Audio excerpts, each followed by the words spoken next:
The Bible says there is a time for everything. And in this nation so sharply divided, two churches in Macon, Georgia have decided it's a time to heal. James Brown has their story.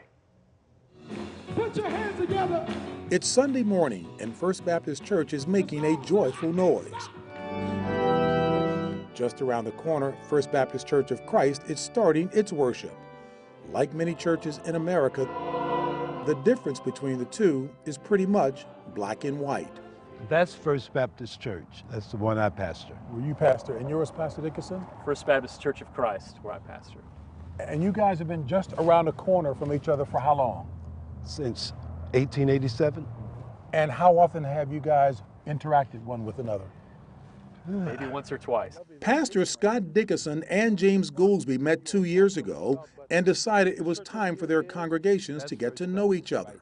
Because not only do their churches share a name, but they share a history. In 1826, there was only one First Baptist Church in Macon. White slave owners worshiped in the front with their slaves in the back. But by 1845, church records show that the slaves outnumbered their owners 2-to-1. So a separate church for blacks was formed. Most people are familiar with what Dr. Martin Luther King Jr. said, that the most segregated hour in America is worship hour. Is that still the case? The reality is, yes, it still is. I think so, but I also think that we wouldn't worry so much about that 1 hour a week of being divided if we weren't so divided the other hours of the week. After the tragic murders at a Charleston church last year, the two pastors got their two churches together for a series of meetings to talk about race and its impact on their community. We were the only non-Afro-American people in the room.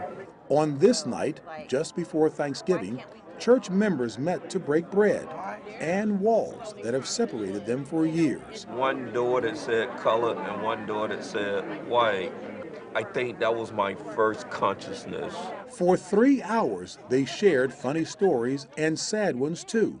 And by the end of the night, the two congregations grew closer. We talked to members of both churches the next day. 19-year-old Ethan Thompson may have summed it up best. This series has taught me that despite what the world is telling us right now, that this kind of conversation is possible. A conversation that perhaps can build a new future. James Brown, CBS News, Macon.